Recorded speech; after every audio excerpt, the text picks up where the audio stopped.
Thank you, Andrew, and thank you, Professor Martin and CEDA for having ANZ Economic Research contribute to the economic and political outlook once again. I will try and stick to the economics, but issues of government, of leadership and policy making are no more important than right now in terms of the economic outlook. So I will touch on it, but I'll leave it to the experts later to go into details of it, and hopefully I'll give you some colour around which to think about some of our leadership and policy making issues. The situation Australia finds itself in right now is uncertain, but broadly speaking pretty good, to use a technical economic term. I agree with a lot of what Andrew has just said, and I also believe there's a lot of opportunity out there. But there is also a lot of change going on in the world, and a lot of change going on here. And there's no clearer sign of that than the report we've written for the document you've got in front of you. We did most of that in December and signed off on it in January, but just how much has happened through that period. Indeed, the Reserve Bank's rate cut from a few weeks ago was hardly expected by anyone at the end of November, let alone a couple of weeks ago. So the world is moving fast. Australia is well positioned, but we do have our challenges. So I want to try and give you a bit of a sense in 15 minutes of how we see those challenges. This is sort of your aggregate outlook for the world economy. It's growth split between advanced and emerging economies, which we have to do now because of the fundamental importance of those economies, and of course that's one of the most important elements of change in the world. And we're looking for a recovery, continued acceleration in growth, driven by a recovery in many of the world's important economies, or stability at least, and as Andrew referred to in China, you can forecast slightly slower growth in China, and of course that is not a problem at all. What is unusual excuse me, is just how stable global growth has been in the last few years. We have been forecasting a recovery for each of the last few years, so we haven't got it right, but we haven't got it wrong either. It is a very unusual period. There's a lot of these different forces at work, whether it's trying to still deal with the leftover issues of the global financial crisis for many of the large economies, Japan most clearly, but I think also Europe, trying to deal with the issues of demographic shifts which undermine potential growth and how they're dealing with that, and then of course how we are seeing the world play out vis-a-vis the emergence of all these large new economies coming into the trading system. But we are optimistic because even though Japan and Europe will offer very little in the way of growth, the US looks really quite strong at the moment, and I'll touch on that now because I believe in terms of the international outlook and Australia, the United States and China are the most important economies. So as a person with a financial markets background, I've been taught that when everyone agrees on what they think is going to happen in the future, that is the one thing that won't happen. So when a strong consensus forms, you get very suspicious. And a strong consensus formed a year ago that the US economy was recovering and would do well. And that strong consensus is held for 12 months and it remains to this day. It's quite unprecedented actually how little doubt there is out there about the well-being of the US economy. Most of the focus is on how policymakers will respond, and most importantly whether the Fed will raise rates in a few months or in 6 months. But there has been this strong view that the United States will continue to improve, and we don't doubt that at all. There is nothing in the data, nothing in your traditional forecasting methodologies which can give you a bad outcome for the US in the next few years. And of course that's really important for Australia. We in Australia, as we all know, are looking for a non-mining recovery, and the historical linkages between the non-mining economy in Australia and the US business cycle are very, very strong. So a strong US economy is a good foundation for an improvement in the non-mining economy here. But I just want to now touch on what that means as a risk, and it's a risk for the whole world, not just for Australia, is that if the US economy does suddenly shift course and slow unexpectedly, that would be a significant game changer for the world because it is a key pillar of strength in the outlook, and of course it is a major driver of capital and financial flows at the moment. And indeed the most important one for the US economy is that rising US dollar, and that is probably the one thing we will watch to see if it's having a negative impact on the economy. But of course of all the major economies, the currency is probably going to have the least impact on the US because of the strong domestic economy or the size of the domestic economy there. So we must watch the US, but the general sense is that it is going to be a supporting factor for Australia. China is the other one, and unfortunately the big upside from China is behind us. We have got great opportunity in that economy, and that economy will continue to grow strongly for many years, although I believe every year it will grow by less and less. And in 10 years' time, it will be growing much, much slower than it is now because of their demographic issues. But right now, the opportunity is clear, but it's not the opportunity that we've seen. That is, the big step change in their demand for resources is not going to happen again. They still have a strong demand for our resources, but as you can see from this chart, their slowdown actually masks the fact that the transformation going on in that economy is not positive for our exports from the resource sector. That is, the heavy reliance on heavy investment, on infrastructure investment, and therefore the strong demand for metal in China is slowing by a lot more than the overall economy would suggest. Now, this is a very important and constructive thing for China and ultimately Australia in the long run, because that is showing that they're making this transition to a services-based, domestically led economy. As Andrew alluded to, there are opportunities. They will be different to what they've seen in the past, whether they are around the services sector, agriculture, and of course the most important thing over the next decade, I believe, is the opportunity for us to access capital from China where they have significant surplus. So China will slow, and only gradually, and that will be a steady backdrop. Unfortunately, the risk from China is all on the downside. If they run into some significant problem and their demand for our metal drops sharply, then that will have significant ramifications for our economy. We're not forecasting that, and there is no evidence of that right now. They do have some imbalances in their property sector, but at the same time they still have a significant infrastructure spend to go. But that is something to bear in mind, that if there's a problem in China, it will of course show up here quite clearly. So now, turning to Australia, let's stick to the core mining story because it's still very important. This is our work building up all the investment spend on major projects in Australia, so mining, energy and infrastructure. And the black is what's been spent, the two blues are what is in the pipeline, the red is what's been cancelled, which are obviously mainly mining and energy projects, and then there's a bit of uncertainty about certain projects as we go forward. We've known about this for a long time, that it's going to see this slow down. 2015 is the big year for the drop in CapEx spend. It's about 25 billion. That is 25 billion of spend in this economy that won't be here this year that was there last year.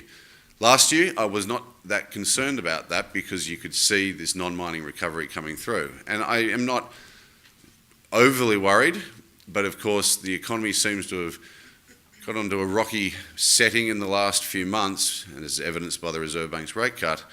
And of course, it just highlights the fact that we are going to have a significant contraction in spending in this economy. So that drop in CapEx will be associated with, for example, 30,000 job losses.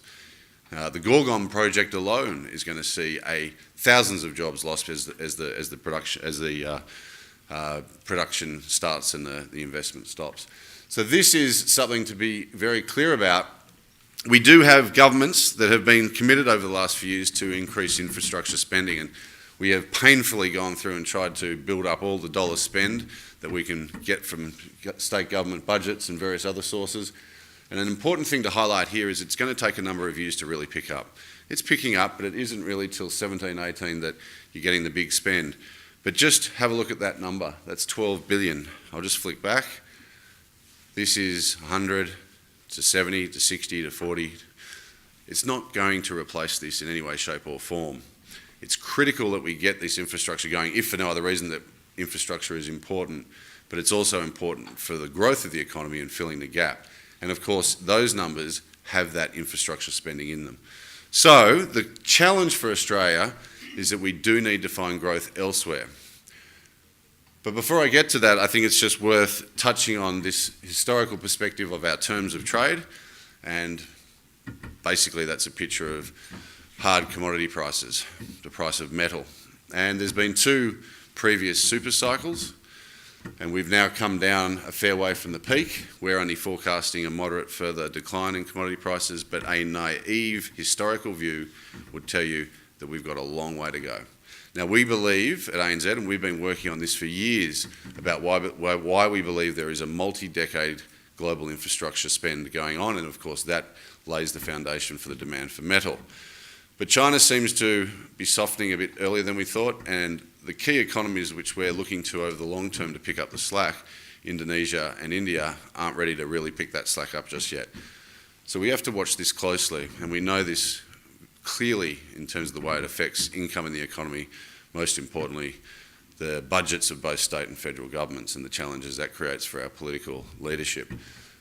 As I said, at the moment, we don't think there's going to be a substantial fall. We've got another 10% fall in iron ore prices. We've got coal coming off a little bit further. But history tells you over the next 5 years there could be some real concerns, something to watch. Just an update on that. We're shipping more iron ore out than ever, which is good news. It's just the price of it is pretty lousy compared to what we had a few years ago. We've got some further declines, as I said. And the other thing we're going to have to get very, very aware of in this country in the next few years is the price of gas, and of course that's obviously highly related, as you can see, to oil. Now, it's not that big a factor. Iron ore, coal, they are.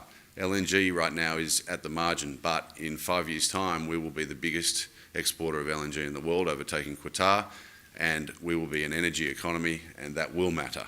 And of course this big fall in oil prices is something to keep in the back of the mind. So this commodity story, which has been the absolute foundation of the Australian economy for a decade now, is continuing to deteriorate, and we have to keep a close eye on it. But there is more to Australia than just digging things out of the ground, and we've got a gradual recovery in the rest of the economy going on. But it's patchy, and it's not strong enough to offset this slowdown in the resource sector in terms of both prices and income as well as capex spend. So we need the rest of the economy to pick up, and we need it to actually pick up by quite a bit to offset the contraction coming through from resources. And at this stage, this is a really good relationship between the NAB business survey of business conditions and domestic demand excluding mining, and it's lifting, but we need it to lift further. And I'll come back to the problem we're facing is that business confidence in the last few months of last year really started to sag. These are two measures from Roy Morgan, from NAB, there's AIG, there's many. They broadly all tell the same story. When the coalition was elected to government, there was a big lift in business confidence. You can see it, it was quite startling. The expectations were extraordinarily high, and they held up all right for a year or so, but in the last few months of last year, business confidence really started to wane. We're looking at the data, we're looking at retail sales, we're looking at various things, and there's no actual financial shift that can explain this. That, I believe, is the politics. And it's the politics of getting things done, the politics of vision and clarity, and business are highly concerned about that. I speak to a lot of Australia's big businesses, and of course they are challenged. In a low nominal growth world, and the world economy, the Australian economy, is producing reasonably slow nominal growth, is that the top line revenue growth isn't there. And businesses are looking for where that growth is. They're focused on their cost line, and of course, on top of those challenges, they don't need a political leadership, which is challenging as well. Confidence, whether it's business or consumer, is quite fragile. So just to touch on the economics of the politics, so to speak, fiscal policy, the government is also a headwind. In Australia, government makes up about 25% of our economy, so therefore in terms of growth, the contribution's around 0.7, and we average about 3 or a bit more. So they are a significant player in terms of providing growth for Australia. Historically, now, of course, with consolidation going on, they're not making that contribution. So it is a headwind. The government sector is not contributing as much as it did. It's not detracting, but the objective of gradual fiscal consolidation is a headwind for this economy. And that, of course, is on top of the story coming out of the resources sector as well. Business confidence is critical because they need confidence to borrow money and invest, and that's what creates jobs. That will be the key to the next few years, and I do believe we are going to see that occur, but businesses need consumers to be confident. This is their market, this is demand in the economy. And consumers, are okay. Consumer confidence, whether it's ANZ and Roy Morgan's measure or Westpac and the Melbourne Institute's measure, right now is around its long-term average. So it's not a disaster. It's not strong. But this is our measure broken up by the components that relate to how you feel about your current situation versus the components that relate to what you think about the future. And you can see a clear shift since the crisis. Those two measures broadly moved in line. I suppose people just said, yeah, I feel okay about what's going on now, I feel okay about the future, it's all good. Since the crisis, people are saying, yeah, I've got a job, interest rates are low, okay, but the future, this is an important thing. I don't know we can fully comprehend it, but it does show you that consumers are nervous and there is this vulnerability, this fragility out there. For me, you need the consumer to be confident, you need the consumer to be spending. I'm not looking for a consumer-led recovery in this economy, but you can't have a recovery without an anchor from demand, from spending by consumers, by households. So we need to watch this carefully, and we need to understand, and policymakers need to understand why are consumers in Australia so worried about the future. And it is complex. There's lots of different reasons. There's lots of debt. There's big mortgages. But I'll put it down two things that I think are important. One is clarity from our political leadership, a vision, and the other one is job security. So the most important, so whether we get the political clarity, I don't know. It's not for me to say. It's very hard to predict that. But we need to create jobs because that'll go a long way to shoring things up. On the job front, ANZ job ads, which has been around since the late 70s, a very good indicator of future employment trends, is getting better. It's rising. We are picking up intentions within certain parts of this economy to expand their payrolls. But the unemployment rate still rises. Why is that? It's because there are still significant job losses going on across various industries. And that, of course, is part of what's making people nervous. We got the data yesterday, and again, it was reflecting softness. It's not a disaster, but we're just not creating enough jobs overall to offset the new people coming into the workforce as well as the people who are losing their jobs in mining and manufacturing. We need new investment, new opportunities. I'll skip through that. I will, taking from Paul Keating, I believe. So they're just cut to the chase. We've got the mining sector's turning down. We've got the residential sector picking up.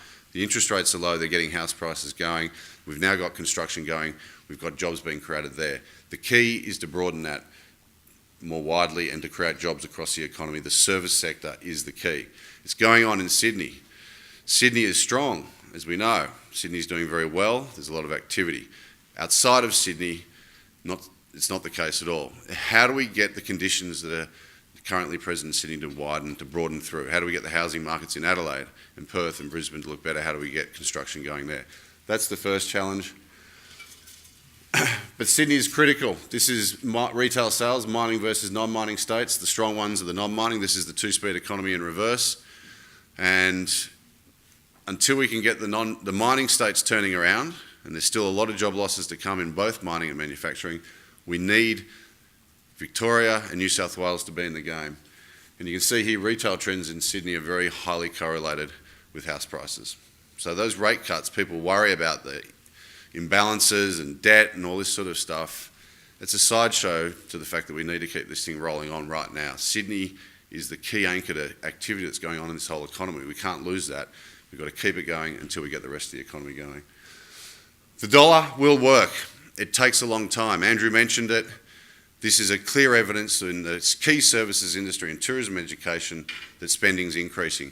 But we're just seeing some minor impacts. So yes, more Australians are going to Queensland rather than to Bali for holidays, and that's great, and you're going to get a few jobs in for waiters and people to clean up rooms. But what you want is a sustained increase, and then you want people to build new hotels, and they want to create the jobs that come with that investment. That takes time. The Aussie dollar will work, it just takes time. And I totally agree with Andrew that this is the right time to be in your business, because selling iron ore and coal is not the future. We're going to continue to do that, and it's going to be very important, but we now need to export other things. We need to go into other industries, and services in particular, and take advantage of that opportunity in Asia. The Aussie dollar is now about where it should be. The RBA thinks it's a bit overvalued. We think it'll come down further. This process will continue, and it will continue to have a positive impact on the economy into 16 and 17.